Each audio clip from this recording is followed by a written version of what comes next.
Graça e paz, meus irmãos. Chegamos ao final do nosso curso, do nosso módulo de Geografia Bíblica. Essa é a nossa aula de número 8, a oitava aula, portanto, aí uma jornada de 2 meses. Obrigado pela sua paciência, obrigado por seu tempo. E eu espero, de fato, que tenha sido útil para você. Hoje nós terminamos com um assunto longo, então já vou adiantando logo que é uma aula mais longa do que as normais. Mas por ser a última aula e jeito de quem sempre fala muito, a gente acabou trazendo muitos temas que eu acho que são bons, importantes para a gente finalizar esse nosso módulo. Vamos lá então? Oitava aula nós vamos tratar de regiões, cidades e montes. Importante a gente conhecer, lembrar, a gente já até teve uma aula sobre isso, falando sobre as regiões. Falamos muito de mapas, eu espero que é uma coisa que tenha na sua cabeça mapa, o mapa da Terra Santa, o mapa da Terra Prometida, os povos que dominaram, as regiões que eles ficaram. Bom, as regiões a gente vai falar mais sobre elas hoje, falaremos de cidades importantes e dos montes.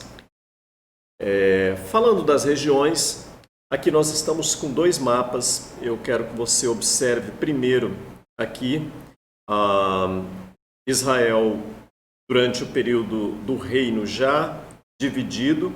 Nós temos o reino de Israel aqui na parte norte. Samaria e Siquém são cidades importantes, Samaria sendo capital. E aí o reino do sul, essa parte onde tem a sua capital, Jerusalém. Lembrando, do lado, aqui na parte do mar Mediterrâneo, está a região dos filisteus. E aí aqui do outro extremo, a gente tem o Rio Jordão, lembrando aqui, isso tudo é mapa que você já viu, Rio Jordão, Mar da Galileia e o Mar Morto. Aí nós temos aqui em cima o reino dos arameus, Damasco, o Império Assírio, e aqui nós temos Amon e Moabe. Muitas histórias bíblicas envolvendo esses 2 povos. E embaixo é o reino de Edom. Nós temos descendentes de Esaú aqui no reino de Edom, as montanhas de Edom, as colinas de Edom. Nós temos os descendentes de Ló, reino de Moabe, onde nós temos a famosa Ruth, a Moabita. Nós temos em cima o reino de Amon, onde nós temos muita história em Amon. O reino de Amon, a sua capital era Ribla, não, perdão, como é que foi chamado? Me fugiu o nome agora, deixa para lá, não é tão importante. O certo é que essa capital, que hoje é Amã, em homenagem ao reino de Amon, foi chamado de Filadélfia também na época dos gregos. E essa cidade, ela foi conquistada pelo rei Davi em algumas das suas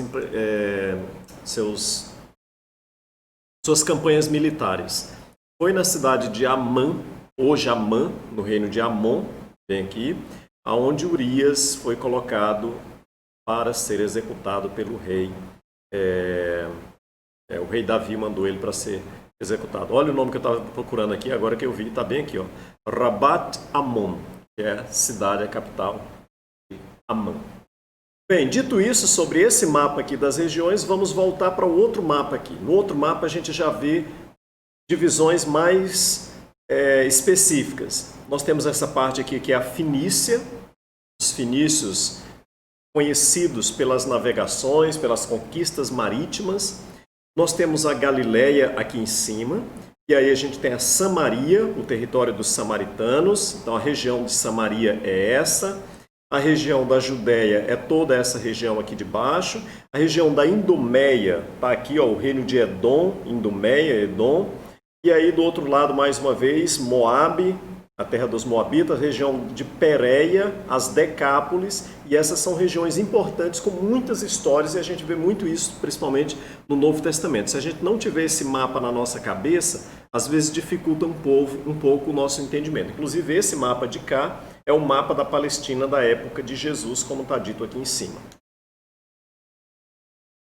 Vamos pensar nessa região lendo a Bíblia. Então vamos lá em João capítulo 4, versículo 3 e 5, diz assim: Quando o Senhor ficou Quando o Senhor ficou sabendo disso, saiu da Judéia, veja só. Então Jesus estava aqui na região da Judéia. Não diz aonde ele estava. O certo é que ele estava na Judéia, provavelmente em Betânia, provavelmente em Jerusalém. Enfim, estava na Judéia. E diz que ele voltou uma vez mais para a Galiléia. Então ele está aqui na Judéia e agora ele vai para a Galiléia. Saiu da Judéia, foi para a Galiléia. Acompanhe no mapa para você não se perder. Judéia, Galiléia.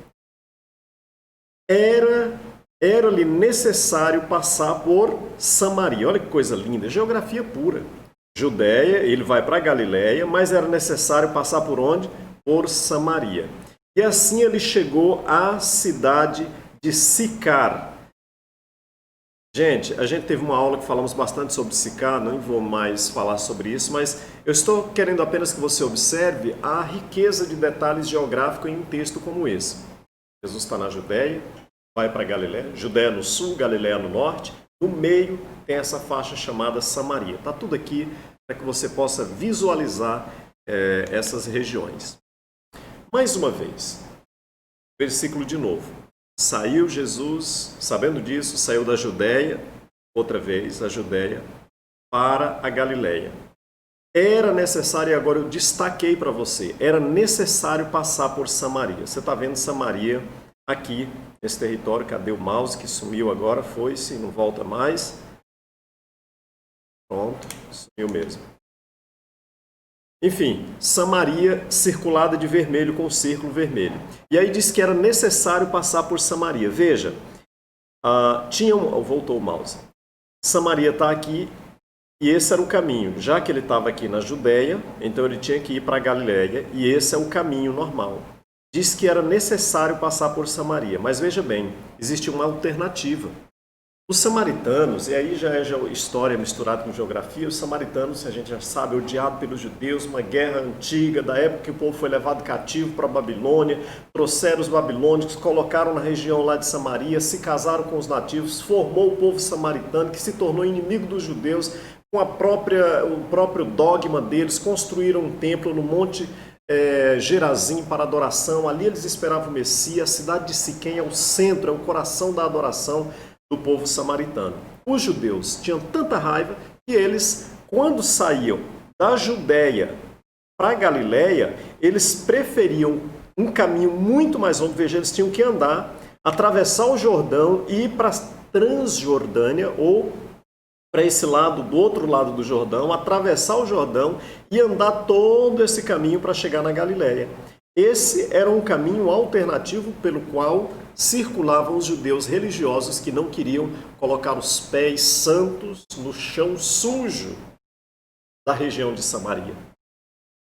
Por isso que a necessidade de Jesus passar por Samaria é uma necessidade mais espiritual do que uma necessidade geográfica, porque ele tinha um caminho que o judeu religioso, fiel como era ele, seguiria normalmente por esse outro caminho da Transjordânia, evitando passar por Samaria.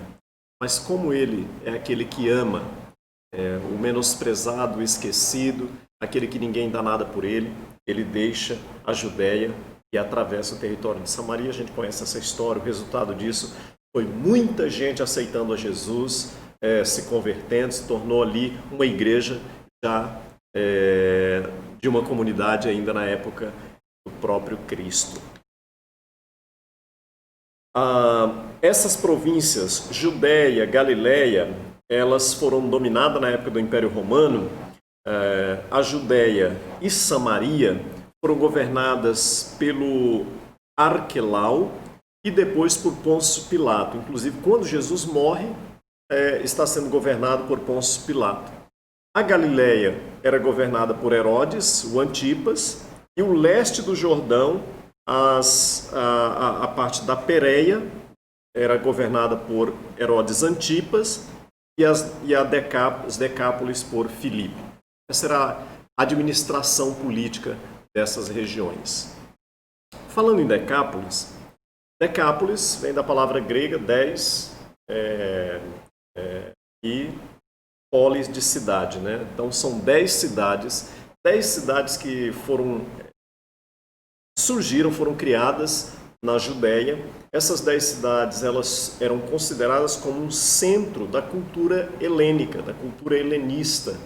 A parte intelectual, né, da cultura helênica, o helenismo, estava nessas 10 cidades. Elas tinham uma razoável autonomia política, eram cidades muito importantes. Então, são 10 essas cidades. Plínio, velho historiador romano, que viveu entre os anos 23 e 79, cita as 10 cidades de cor rosa no mapa, ao lado, tal. Essas cidades, dessas decápolis, nós temos, importante, Damascus, Atos capítulo 9, Gesara, Marcos capítulo 5, Gadara, né, outro nome. Na verdade, existiam 2 Gadaras, né? Tinha uma Gadara, aliás, está aqui, ó, Gadara e Gerasa, são as duas eram decápolis, e Filadélfia, que é Amã atual. Filadélfia foi nessa época grega. Não se confunde as decápolis, e não faça isso, não confunda as decápolis com as cidades de refúgio. Decápolis são as 10 cidades, e as cidades de refúgio são cidades estabelecidas por Deus. Antes do povo conquistar a terra prometida, Deus ordenou a Josué que separasse essas cidades que seriam as cidades de refúgio. E elas não são 10, não, elas são 6 cidades, está aqui, ó. Diga aos israelitas, Josué capítulo 20, versículo 2 e 3. Diga aos israelitas que designem as cidades de refúgio, como lhes ordenei por meio de Moisés. Na verdade, Deus ordena por Moisés e Josué repete isso. Para que todo aquele que matar alguém sem intenção e acidentalmente possa fugir para lá e proteger-se do vingador da vítima. Essas cidades foram escolhidas por Deus, designadas, uma espécie de habeas corpus moderno. Um habeas corpus para evitar que alguém sofresse a condenação por um crime que a gente chama hoje no direito um homicídio culposo. Não um homicídio doloso, aquele que tem a intenção, que a pessoa quer matar, esse não. Se matou, era olho por olho e dente por dente. Mas o homicídio culposo, aquele que a pessoa não teve intenção de matar, esse, se alguém por acaso matasse alguém de forma acidental, seria refugiado nessas cidades, e Deus mandou separar as cidades específicas. Quais são essas cidades? São 6 cidades. 3 de um lado do Jordão, 3 do outro lado do Jordão. As cidades estão aqui, ó. Versículos 7 e 8. Assim, eles separaram Quedes, aí você pode ver aqui, ó, em cima. É interessante que começa na ordem precisa. Quedes, na Galileia, olha a geografia pura aqui, ó. Assim, eles separaram Quedes, na Galileia, nos montes de Naftali. Siquém, olha só, Siquém, nos montes de Efraim. Você lembra de Siquém? A gente já falou sobre Siquém. Siquém, nos montes de Efraim. E outro nome, Kiriat Arab, que é Hebron. Esse é o outro nome da outra cidade, está aqui embaixo. Hebron, nos montes de Judá. Essa é a região de Judá. O mousezinho fugiu daqui, não sei para onde que ele foi, desapareceu, está aqui, ó.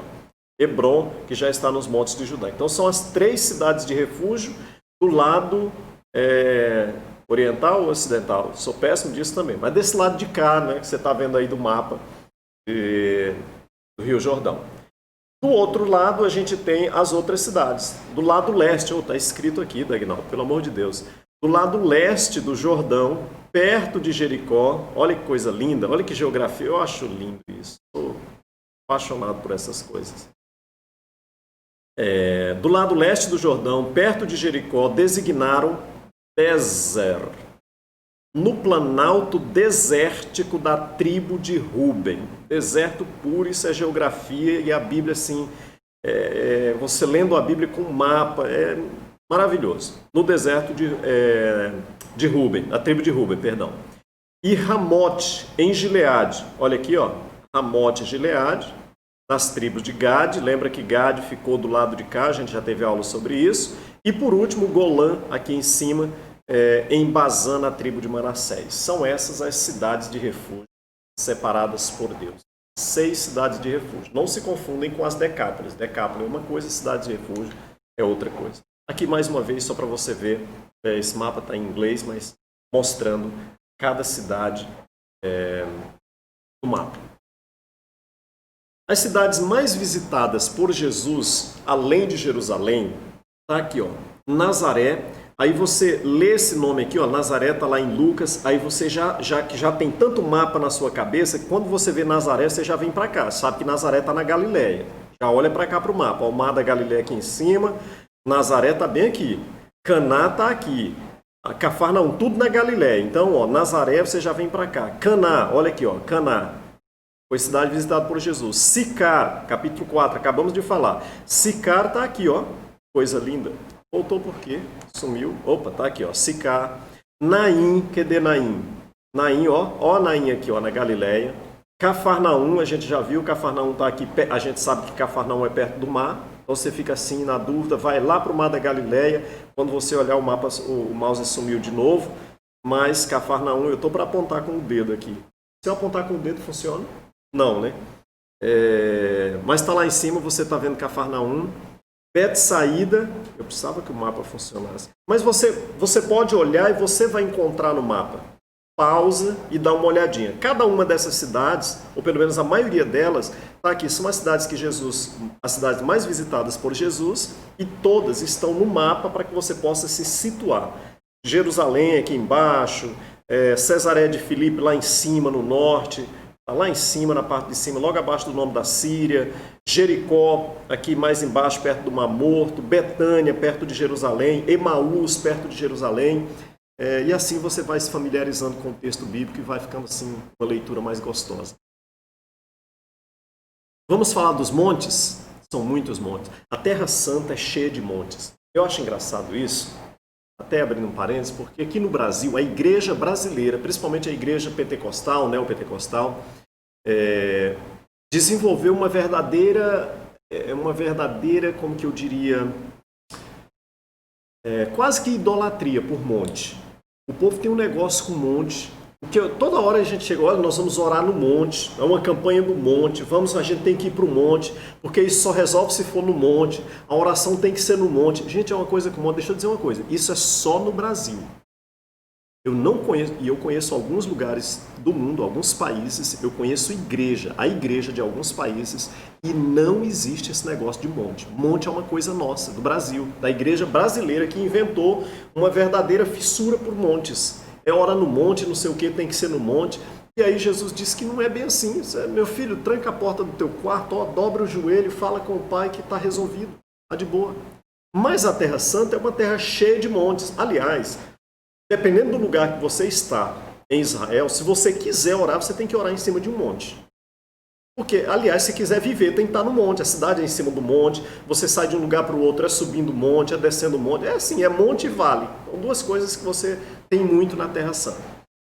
Mas são muitos montes e muitos eventos bíblicos aconteceram em montes. Nós vamos falar sobre esses principais montes agora. Então nós vamos falar, o primeiro monte que a gente vai tratar é o Monte Ararat. O Monte Ararat tem a sua história mais importante de ter sido o hospedeiro, aquele que teve o prazer de receber, né, a Arca de Noé. O Monte Ararat está aqui em Gênesis capítulo 8, versículo 4, e a arca repousou no 7º mês, no dia 17 do mês, sobre os montes de Ararat. Uma cadeia de montanhas, e em algum desses lugares foi o repouso da arca. E aí o Monte Ararat tem algumas referências sobre ele, um planalto elevado. Eu não quero ler isso aqui, porque você pode, claro, pausar aí o vídeo, ler, ficar bem à vontade, então não quero tomar o seu tempo lendo. Tem as referências bíblicas aqui do Monte Ararat. Ele apenas é importante dizer que ele é na atual Turquia. E foi feita uma descoberta arqueológica de um espaço, um local no Monte Ararat, onde tem algo que se parece demais com um gigantesco barco, onde os arqueólogos dizem que possivelmente seja a Arca de Noé, possivelmente seja aí o marco onde ficou a Arca de Noé. Há muitas especulações sobre essa descoberta. mas ela é uma descoberta importante porque mostra que existiu esse objeto que se parece demais com um barco muito grande, com as dimensões da Arca de Noé, e foi encontrado no Monte Ararat. Então, tipo assim, pode ser muita coincidência, mas existe aí a forte possibilidade de ter sido encontrado esses vestígios da Arca de Noé. O outro monte é o Monte da Minha Paixão, né? Tá lá na terra que eu amo, é o Monte Sinai. No deserto do Sinai, após terem saído de Refidim, entraram no deserto do Sinai e o povo de Israel acampou ali diante do Monte Sinai. Esse é o Monte Sinai, essa é uma foto lá do Monte Sinai, no sopé do monte, na parte de baixo do Monte Sinai. E essa é uma outra foto que mostra inclusive o outro lado, a outra dimensão, né? O outro lado mesmo do Monte Sinai. O Monte Sinai, ele está aqui, ó. Esse é o pico do Monte Sinai. Ele não é o monte mais alto dessa cadeia de montes, cadeia montanhosa do Sinai. Aqui está o Mosteiro de Santa Catarina. É um mosteiro muito importante, a gente vai já mostrar outras fotos dele. E bem aqui está escrito em inglês, bezerro de ouro.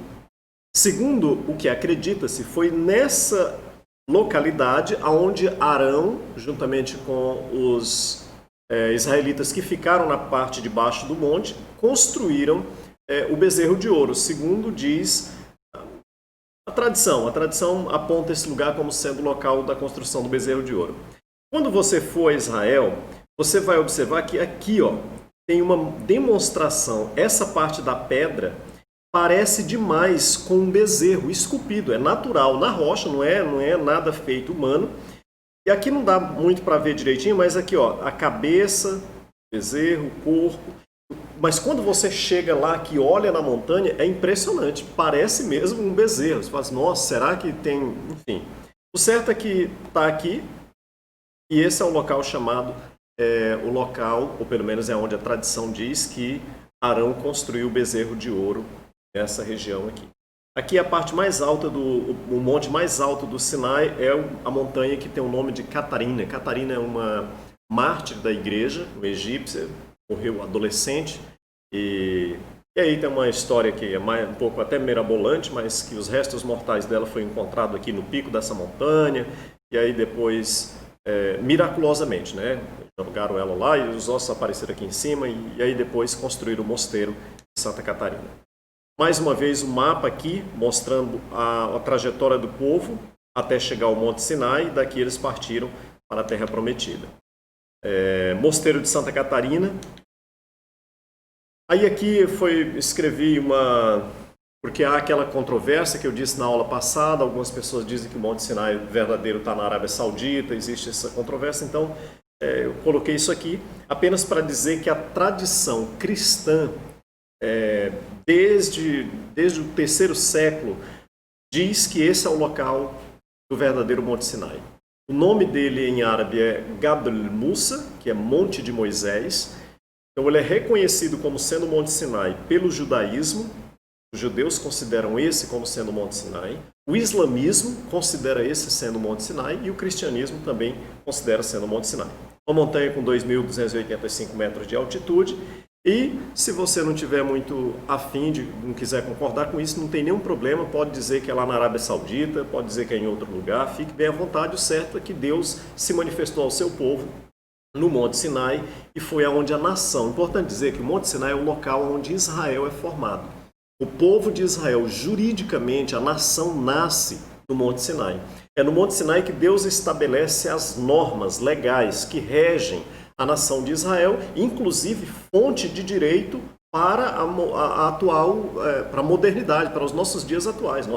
As nossas leis têm um reflexo direto nas tábuas dos 10 mandamentos. Por exemplo, o artigo 121 do Código Penal é um artigo muito famoso para quem milita no direito, para quem milita na área jurídica. Então, o artigo 121 é o crime de homicídio. Não pode matar. Matar alguém, pena. Aí já vai falando da pena do crime de homicídio. Então não se pode matar no Brasil, no ordenamento jurídico brasileiro, sob pena de alguém ficar recluso até 30 anos. Agora, na verdade, até 45 anos. E isso é extraído das tábuas dos 10 mandamentos. Aconteceu aqui. Então, o Monte Sinai tem esse lugar significativo, de muita importância. É aqui que Israel nasce juridicamente. Aqui Deus estabelece as normas, quem vai fazer o quê, o exército, como é que vai ser feito, tudo. O que é que come, o que é que não come, o que é permitido, o que é proibido. Tudo é estabelecido aqui no Monte Sinai. E esse é o mosteiro de Santa Catarina, como eu mostrei para vocês. Esse é um mosteiro muito importante mesmo. É um mosteiro grego, pertence à Igreja Ortodoxa Grega. Aqui dentro foi encontrado pergaminhos, manuscrito da Septuaginta. Interessante essa história, porque quando eles foram descobertos, o arqueólogo que encontrou, chegou um dia pela manhã, na época do frio, faz muito frio no Monte Sinai, muito frio mesmo. E aí estava muito frio, e ele chegou de manhã, foi para se aquecer numa fogueira que tinha sido acesa lá pelos beduínos, e eles usavam uma pilha de papel, um monte de papel que estava lá, eles usavam para acender aquela lareira, para acender aquela fogueira. E ele olhou, viu que eram papéis antigos, papiros, quando ele foi ver, descobriu que estavam queimando documentos antiquíssimos, dentre eles manuscritos, e ele conseguiu salvar muitos. Hoje existe Codex, o Codex Sinaítico, e tantos outros manuscritos, e alguns estão guardados ainda aqui, nesse mosteiro de Santa Catarina. Saindo daqui, nós vamos para a Jordânia, Monte Nebo. Jordânia, até essa altura, você já sabe, a Jordânia está no território de Edom, no território de Moabe, no território de Amon, território de Edom, Moabe, Amon, tem um outro que me fugiu o nome agora, são 3, os filhos de Ló, fala as filhas de Ló, os descendentes da filha de Ló, Moabe, Amon, isso. Moabe, Amon e Edom. Então a Jordânia hoje está nesses antigos reinos, Edom no sul, Moabe, Amon lá em cima, na parte de cima. O Monte Nebo, a referência bíblica está lá em Deuteronômio 34 e 1. Aqui são algumas fotos que, a última vez que eu estive por lá, tirei essas fotos do Monte Nebo. Tem isso aqui é como é que fala isso? Não é arquitetura, não, é uma obra de arte, uma escultura, sei lá como é que chama isso, de aço, muito alta isso aqui, e eles construíram no formato de uma serpente. Tem uma serpente aqui envolvida, porque é a referência quando diz que Moisés, as serpentes atacaram, o povo lá no deserto. Ele construiu essa serpente de bronze e levantou e disse que quem olhar para essa serpente não morrerá, e é uma alusão a Cristo, que é levantado, e quem olhar para ele, estiver nele, também não morrerá. O veneno da cobra, lá da serpente que enganou Adão, nosso arqui-inimigo. Mais uma imagem deles. De cima do Monte Nebo, a visão é linda, maravilhosa, você consegue visualizar. Se você olhar essa região aqui é Jericó. Nessa região aqui está Jericó, mais aqui está Jerusalém, nessa parte daqui. Então daqui de cima, quem está aqui em cima consegue visualizar toda essa região da Terra Prometida, e foi desse pico, desse lugar do Monte Nebo, só voltar aqui, porque ele está dito, como é que Deus diz assim, olha, então vindo Moisés da planície de Moabe, subiu o Monte Nebo, ao topo de Pisga, em frente a Jericó, e dali do alto o Senhor Deus lhe mostrou toda a terra de Canaã. Então Moisés está aqui em cima, olha que visão linda, daqui de cima ele olha a terra de Canaã, toda essa terra aqui. Aqui tem as quilometragens, daqui para o Mar da Galileia tem 106 quilômetros, para a cidade de Nablus, que é a primeira cidade onde Abraão chegou à Terra Prometida. A gente já viu bastante sobre isso hoje, chamado de Nablus, mas é a cidade de Siquém na Bíblia. Tem 66 quilômetros. Para Jericó são apenas 27 quilômetros, para a cidade de Ramala 52, para o Monte das Oliveiras em Jerusalém 46 quilômetros.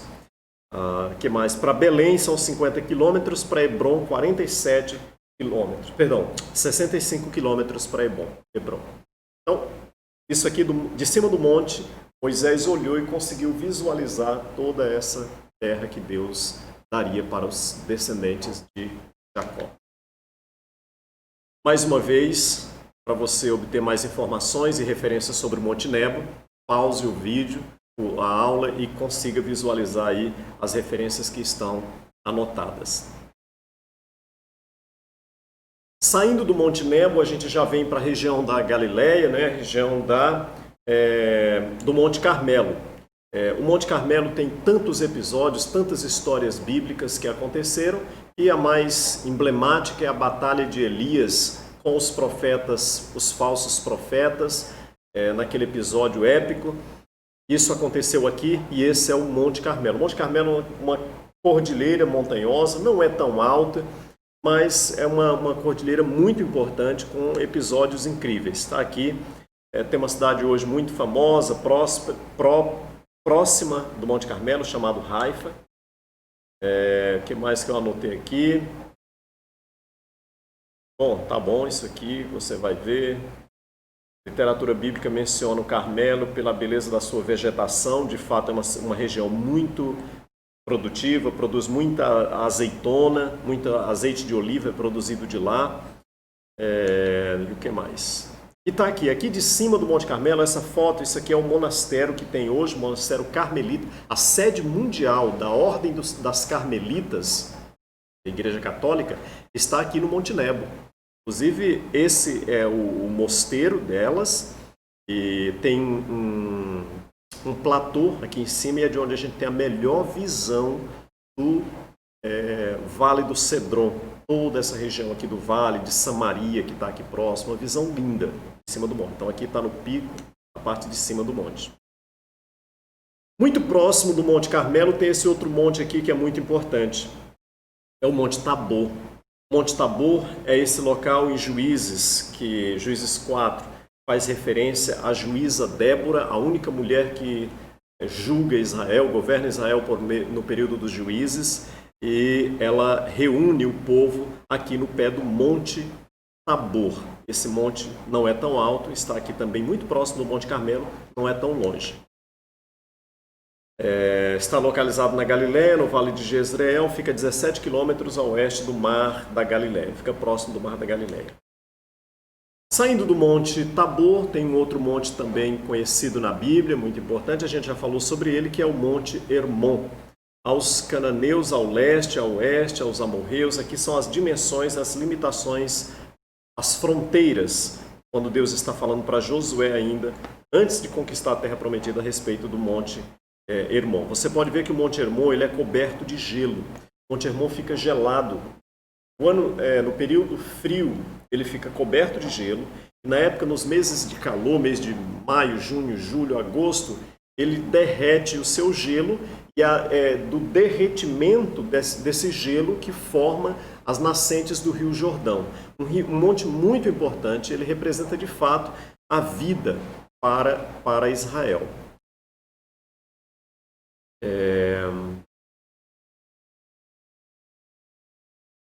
E aqui eu coloquei para vocês esse versículo de Mateus 17, porque aqui é a transfiguração. Montes da transfiguração. Mateus 17 fala do episódio maravilhoso da transfiguração de Jesus, quando os discípulos ficam inclusive maravilhados. Pedro fala assim, olha, deixa a gente construir uma casa aqui, essa coisa toda. Aonde que isso aconteceu? Ninguém sabe. Foi num monte, porque a Bíblia diz que foi no monte. Mas qual que foi o monte? Não se sabe. Não, mas eu já vi de pé junto, eu já li no livro que foi o Monte Hermon. São duas tradições. As duas tradições mais importantes dizem que Jesus teve essa experiência da transfiguração, onde apareceu Moisés e Elias para ele no monte, alguns dizem Monte Tabor e outros dizem que é Monte Hermon. Dois montes dividem a mesma tradição. Mas o que você acha, pastor? Qual que você acha que foi? Não sei. Não tem a mínima, não faz diferença nenhuma. A coisa mais importante é que nesse episódio, Jesus se manifesta, a sua glória é manifesta, e Pedro fica maravilhado. É aquele encontro que diz assim, Senhor, bom é estar aqui com o Senhor. É a revelação de que aonde que é bom a gente estar? É bom a gente estar com o Senhor. Sempre bom. Se for no Monte Tabor ou no Monte Hermon, isso não vai fazer diferença para a minha vida e nem para a sua também. Tá? Montes de Edom. Há uma referência bíblica chamada o Monte de Seir, Gênesis 36, é uma referência às montanhas da região de Seir, da região de Edom, os descendentes de Esaú, irmão de Jacó. Os demais montes que a gente viu agora, como o Monte Carmelo, Monte Tabor, Monte Hermon, são montes que estão no território do irmão de Esaú, que é Jacó, e aqui os montes de Seir estão no domínio de Edom, os edomitas. É a parte bem deserta hoje na Jordânia. Um outro monte muito importante é o Monte Gilboa. Esse Monte Gilboa foi o monte onde Israel perdeu uma batalha muito importante. Foi a última guerra do rei Saul. Ele morreu aqui, os seus filhos também morreram nessa montanha. E aqui a referência está em 1 Samuel 31, versículo 1 e versículo 2. Mas quando você abre Samuel, acho que 32, Davi, ele lança uma maldição sobre o Monte Gilboa. E o Monte Gilboa está na Galileia, na região fértil, produtiva.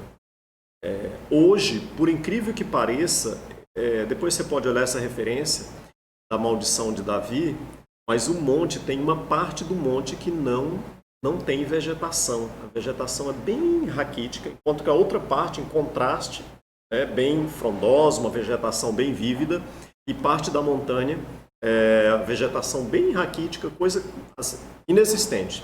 E alguns dizem, olha, a maldição que Davi lançou sobre a montanha repercute até os dias de hoje. O certo é que essa montanha, com ou sem maldição, foi o local que teve fim à vida do rei Saul. Foi aqui que ele morreu.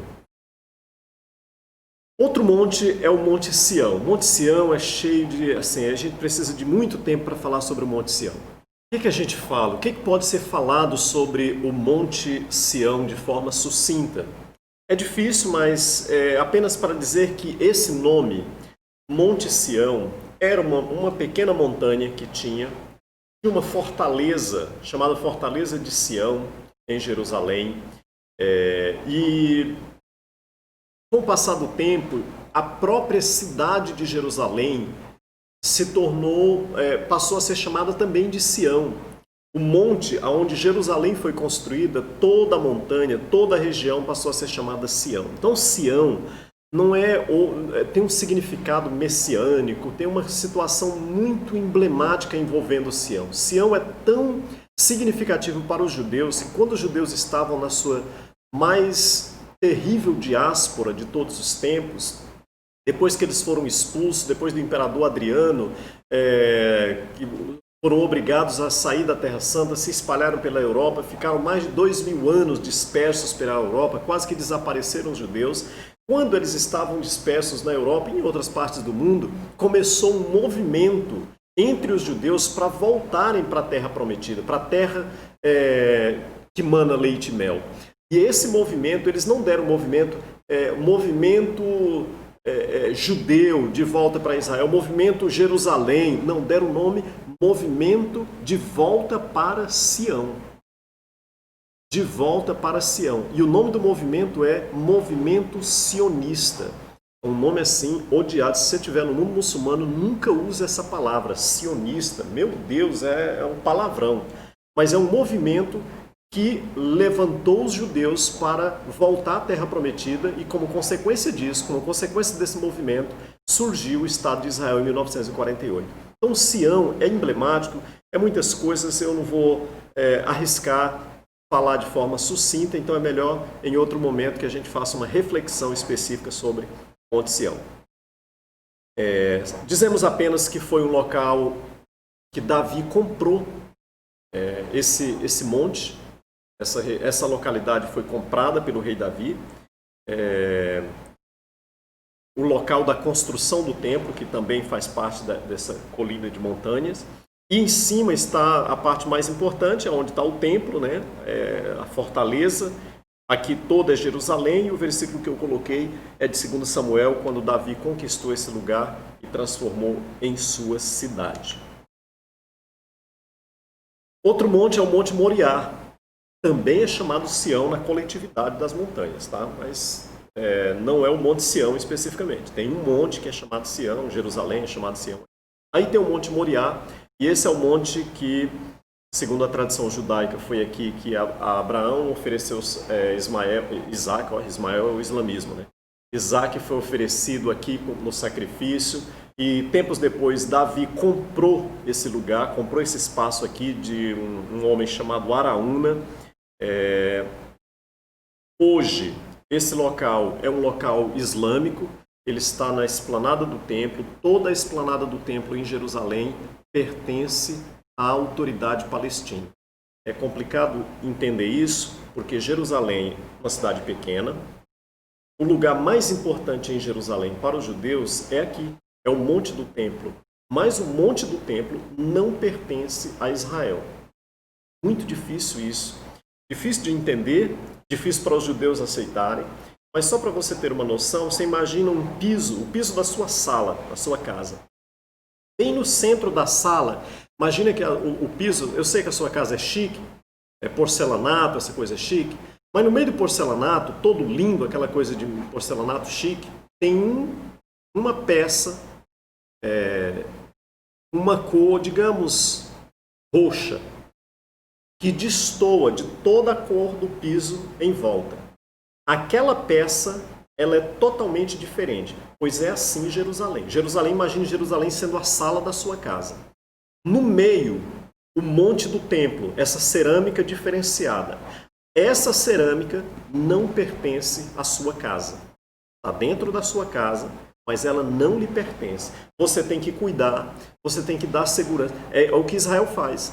Os soldados que ficam dando guarnição no Monte do Templo, hoje, são todos soldados judeus, e aí eles proíbem, não pode entrar judeu, só pode entrar muçulmano, porque é um território de autonomia palestina. Coisa incrível. Mas enfim, é assim que está hoje o Monte do Templo, Moriá, o terreno que Davi comprou de Araúna. Essa aqui é uma imagem da cidade antiga, né, de Jerusalém antiga. Está aqui, ó, o Monte Moriá, onde a gente viu aqui, ó, tá vendo? Aqui era onde foi construído o Monte Moriá, construído o templo. Esse local aqui é onde tem essa cúpula dourada. Muita gente chama Mesquita de Omar, mas isso aqui não é mesquita e nem foi Omar que construiu. E foi construída onde provavelmente tenha sido exatamente o templo de Salomão. Era aqui. Esse é o monte onde foi construído. Jerusalém da época do rei Davi. Jerusalém da época de Davi, eu já mostrei isso em outra aula, mas ela chegava até aqui, ó. Era essa parte aqui da Jerusalém de Davi. E essa partezinha aqui era o palácio do rei Davi. Quando Salomão assume o trono, ele expande Jerusalém. Veja, daqui ele expande até esse local e constrói o templo em cima do Monte Moriá. Mais uma imagem para mostrar Jerusalém da época de Davi. E aqui, Jerusalém da época de Salomão. Então, se Jerusalém da época de Davi chegava até aqui, né, com essa fortaleza bem aqui na ponta, Jerusalém da época de Salomão já chega até aqui e é aqui, ó, o local do templo. E essa é Jerusalém já da época de Jesus.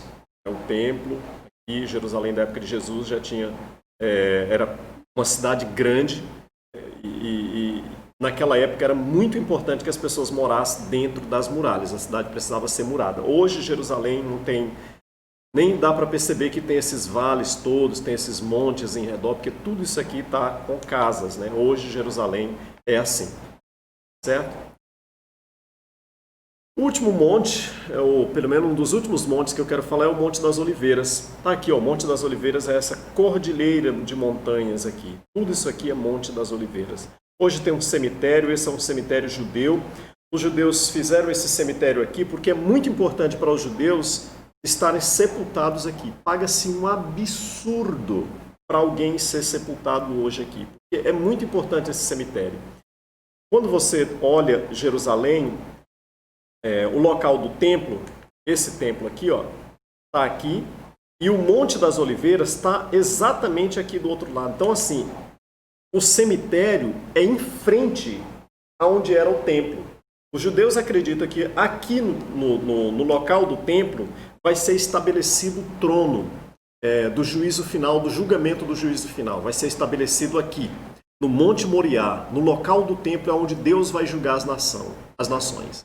Então, para o judeu estar sepultado aqui no Jardim no Monte das Oliveiras é muito importante, porque no dia da ressurreição ele vai ser o primeiro a ressuscitar e já está chegando ali, está em frente o local do julgamento para ser recebido na vida eterna. Então, assim, é muito importante. Hoje é muito caro para ser sepultado no cemitério do Monte das Oliveiras. Aqui é a parte de baixo do Monte das Oliveiras. Esse aqui é o Jardim do Getsemane. Está vendo aqui que tem oliveiras, azeitonas até hoje. Esse aqui é o Jardim do Getsemane, no sopé do Monte das Oliveiras. E aqui é uma igreja que foi construída, segundo a tradição, no mesmo lugar que Jesus orou, agonizou e pediu: Pai, passa de mim esse cálice. Foi construída essa igreja, que é chamada Igreja das Nações. Aqui estão algumas informações sobre o que é o Monte das Oliveiras.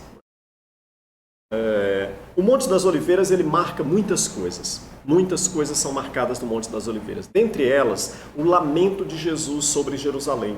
Quando Jesus chega em Jerusalém e ele olha para o templo, ele se emociona e chora e lamenta por Jerusalém. Está lá em Lucas 19, ele diz assim: Jerusalém, Jerusalém, que mata os profetas e apedreja aqueles que a ti são enviados. Quantas vezes? É o texto que a gente conhece de Lucas. Jesus faz isso de cima do Monte das Oliveiras, olhando para o templo, olhando para Jerusalém, que está separada pelo Vale do Cedron.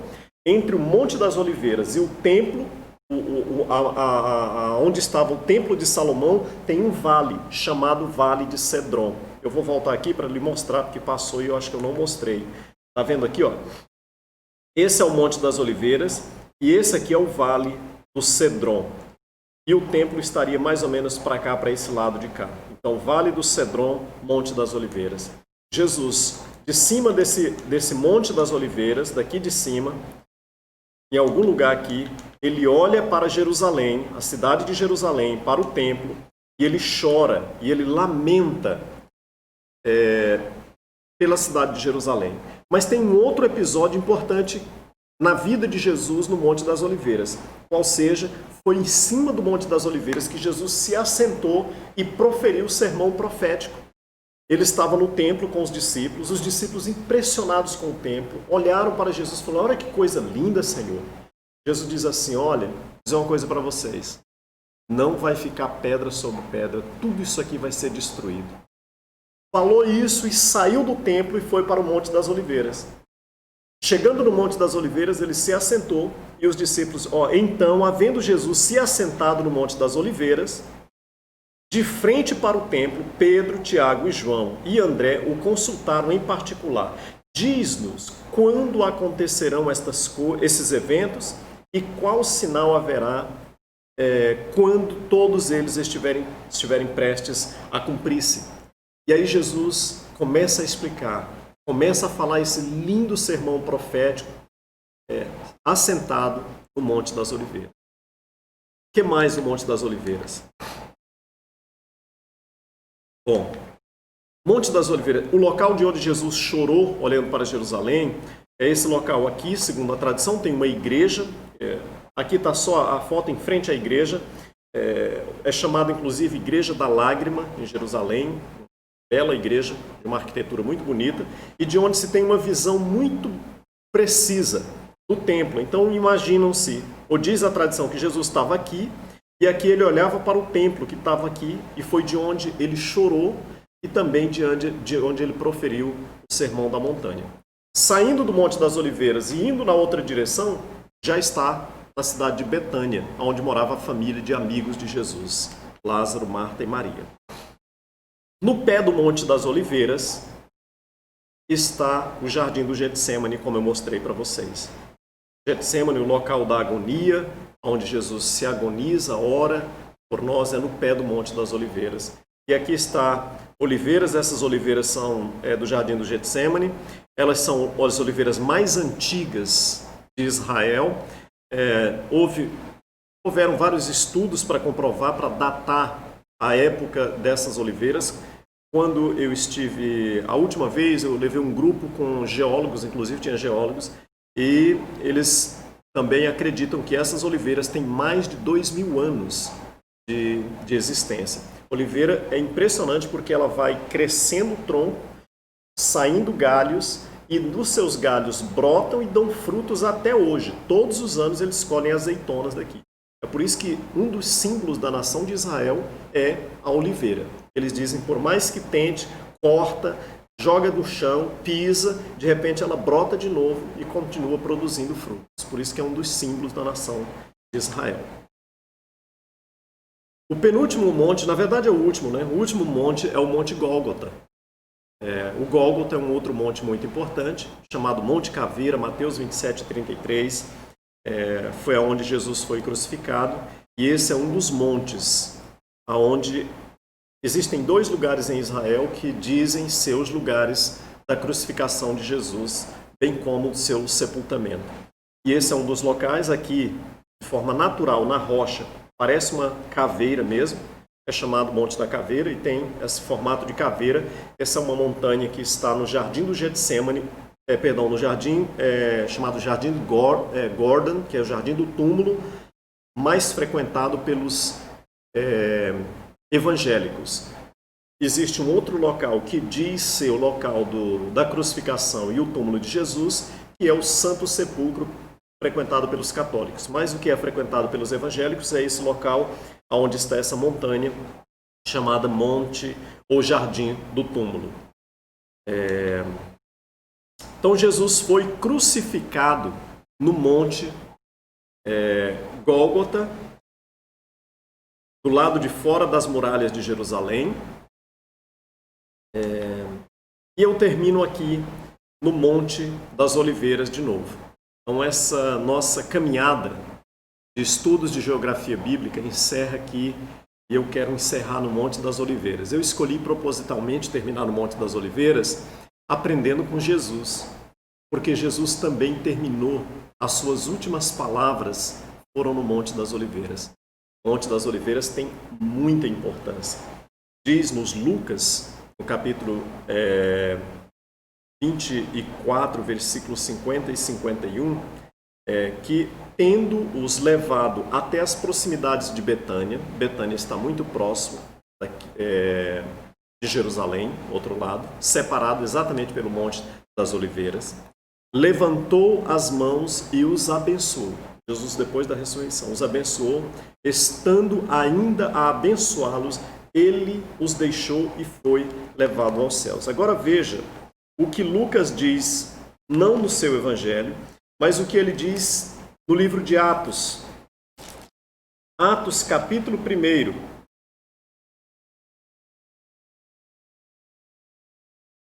Atos, capítulo 1, versículo 12. Então voltaram para Jerusalém, do monte chamado das Oliveiras, que fica perto de Jerusalém, à distância do caminho de um sábado.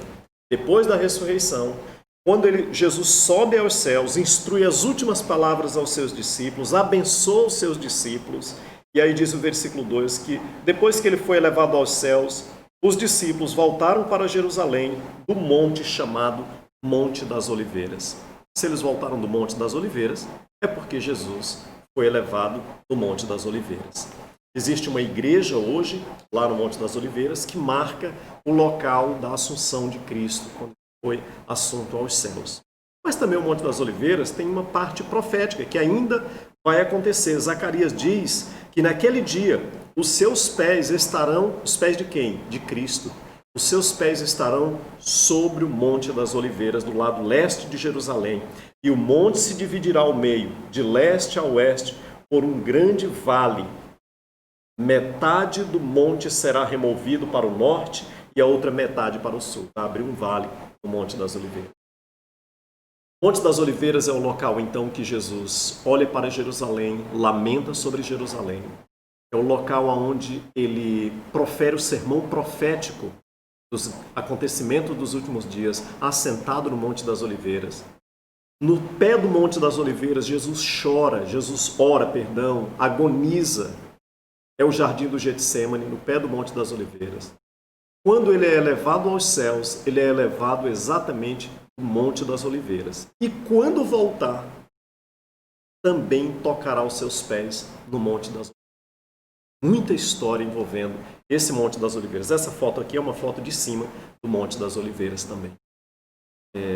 Você pode estar pensando assim, pastor, o senhor está quase igual os crentes brasileiros, com, né, uma paixão, um negócio pelos montes, não é? Não, eu não tenho isso. Eu acho muito importante a gente conhecer essas coisas, a gente integralizar esses acontecimentos aos lugares. Muitas coisas aconteceram no Monte das Oliveiras, mas elas poderiam ter acontecido em qualquer outro monte, qualquer outro lugar, no vale, em qualquer outro lugar. O importante não é o monte, o importante é o que Cristo é na minha, na sua vida, o que Ele já fez e o que Ele ainda fará. Então, independente de qualquer coisa, eu não tenho paixão por um lugar, essa coisa toda, não tenho esse apego. Eu já vi pessoas indo em Israel, por exemplo, aí a gente traz um pedacinho da pedra do Monte Sinai, traz água do Rio Jordão, água do Rio Nilo, terra do Jardim do Getsêmani. É um apego a tanta coisa. Nós não temos isso. Nós estudamos para conhecer os eventos, os locais, mas a nossa fé não está no monte. A nossa fé está no Senhor, que governa todas as coisas, montes, mares, vales e tudo mais. Portanto, que Deus abençoe a sua vida. Muito obrigado pela sua paciência, obrigado pelo seu tempo e eu espero que isso tenha sido útil para o seu crescimento espiritual. Nessa aula, finalizando, nós estudamos as regiões mais conhecidas, as cidades e os montes. Eu quero agradecer seu tempo, a sua paciência. Que o Deus eterno, a Ele seja toda a honra, toda a glória, todo o louvor pelos séculos dos séculos. Amém.